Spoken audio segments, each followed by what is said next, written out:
Welcome to this explainer. Today we're diving straight into a practice that beautifully bridges highly specific physical mechanics with some incredibly profound ancient cultural traditions.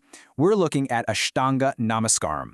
Now, whether you've encountered it as part of a flow in a local yoga studio, or maybe you've witnessed it as an act of deep reverence in a traditional temple, this is a posture that carries layers upon layers of meaning. So we're going to unpack exactly how this full-body gesture works, what it literally does to our physiology, and the rich spiritual logic that governs how it's done. Okay, let's dive into this with a pretty big question. What does it mean to truly surrender? I mean, we often think of surrender as a weakness, right? Like you're just giving up. But what if it's actually an active, totally intentional shedding of the ego? When we look at Ashtanga Namaskaram, we're looking at this ancient technology that's designed to take you from a mere physical stretch to a state of absolute psychological release. It's really all about letting go of your pride and completely trusting the ground beneath you. To make sure we grasp this comprehensively, we'll follow a structured journey. First, the foundation, then step-by-step instructions, variations for men and women, physical and mental benefits, the spiritual core, and finally, temple protocol. Let's start right at the beginning. Section 1. The foundation. What is Sashtanga Namaskaram? When you hear the term Sashtanga Namaskaram, it's actually a very literal description. In Sanskrit, sa means with, ashta means apes, and anga means limbs, or parts of the body. So it is literally a salutation made with 8 limbs. You might also hear it referred to as a dandavat pranam. That means a salutation where the body mimics a straight stick, or danda, lying completely flat and inert on the earth. It is a posture of absolute, complete humility, and it's probably most famously recognized as the 6th and arguably most grounding posture in the classic Surya Namaskara or sun salutation sequence. Moving on to Section 2, Step-by-Step Instructions, the Physical Mechanics. So how do you actually do it? Well, the execution is highly precise and tightly synchronized with your breath. You begin up in a plank position. The absolutely crucial first step is to exhale as you slowly bend your elbows and lower your body. And notice, I said lower, not drop. This isn't a collapse. It is a very controlled descent. Crucially, you've got to keep your hips and stomach slightly lifted above the ground, which maintains the alignment in your spine. Then you allow 8 specific points of your body to touch the floor. Once you're in this posture, the tradition dictates that you briefly hold your breath, and that creates this momentary, profound stillness within the entire body. So what are those points? Exactly 8 points of your body make contact with the earth. Your 2 feet, specifically the toes, your 2 knees, your 2 palms, your chest, and finally, your chin or your forehead. Try to visualize how the body has to distribute its weight and its energy across these specific 8 nodes. Your hips remain elevated, meaning your core is totally still active, but those points of contact anchor you completely to the floor. It's this incredible balance of tension and release. All right, Section 3, Variations for Men and Women, Cultural and Anatomical Mindfulness. Now, what's really interesting about this slide is that there's a distinct difference in traditional practice between genders. The Ashtanga practice, which is typically performed by men, relies on those 8 points of contact we just talked about, including the chest and knees making direct contact with the ground. Conversely, the Panchanga Namaskaram, or 5-limbed salutation performed by women, involves kneeling down with palms joined together, and only the forehead, the 2 hands, and the 2 feet touch the ground.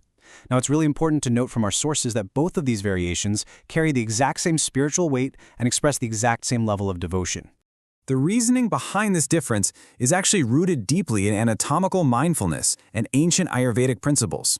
According to scriptural tradition, the female variation is specifically designed to protect the breasts and the womb from direct impact or pressure against the hard ground. Because these are the areas that nourish and carry life, custom dictates they should be shielded. It's a fascinating example of how traditional Indian customs seamlessly blend deep spiritual devotion with very practical physical mindfulness for the human body. Which brings us to Section 4, Physical and Mental Benefits, the Physical Yield. And this brilliantly illustrates what happens to the body when you subject it to this specific combination of compression and breath control. The tangible physiological benefits are immense. By holding your body literally just millimeters above the floor with your hips raised, you're aggressively strengthening the muscles of your legs, arms, and chest. The specific curvature improves flexibility in the spine and shoulders for sure, but internally, the benefits are even more striking. The physical compression of the chest, paired with holding the exhalation, actually tones the cardiac muscles and arteries, supporting heart health and boosting circulation. Plus, this intense focus on breath regulation naturally expands your lung capacity while simultaneously calming the nervous system, which promotes mental clarity and reduces stress. It's kind of the whole package. Let's shift gears a bit. Section 5, the spiritual core, the anatomy of surrender. To truly understand Ashtanga Namaskaram, we really have to look past the muscles and the breathing. The sources make it very clear. The ultimate goal of this posture isn't just physical fitness. When you lay your body flat against the earth, it is an active destruction of the ego. Think about how much energy we spend every single day holding our heads high, maintaining our pride, and carrying the weight of all our daily anxieties. This posture is designed to force the ego to become completely inactive. It brings that relentless chatter of the mind to an absolute standstill. You are physically manifesting total, unreserved surrender. Let's move to this next concept and see how this builds a beautiful map of meaning. Ancient Sanskrit verses actually assign a specific spiritual intention to each physical point making contact with the floor. It's like a giant puzzle coming together.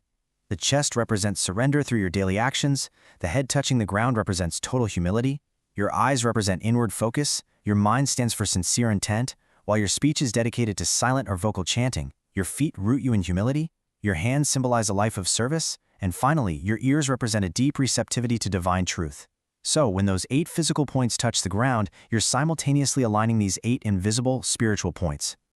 Section 6, Temple Rules and Protocol, the ultimate act of devotion. So how does all of this theory manifest in the real world?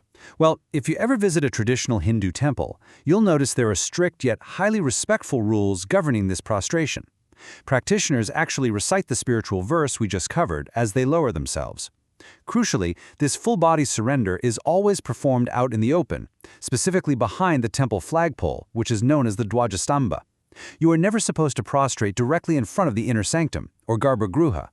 Furthermore, you must not perform this while holding any offerings, like flowers or food, in your hands. Your hands have to be empty, reinforcing the idea that you're bringing nothing but yourself, surrendering completely to purify human imperfections. So the crucial point is summarized perfectly by this piece of ancient wisdom on the screen.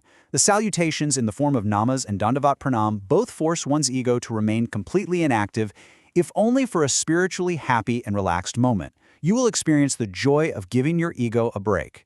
And really, this is the profound relief of the practice. It's the realization that you literally don't have to carry the weight of the world on your shoulders.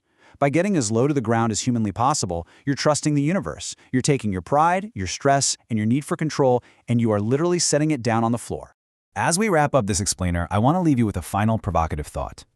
Whether you're on a yoga mat, in a temple, or just dealing with a highly stressful day in your living room, when you bow down, what are you truly surrendering? Think about the physical mechanics, the health benefits, and that profound shedding of the ego we've explored today. See if you can apply this mindset of true humility and surrender in your own life. Thank you so much for joining me on this explainer today, and I'll see you next time.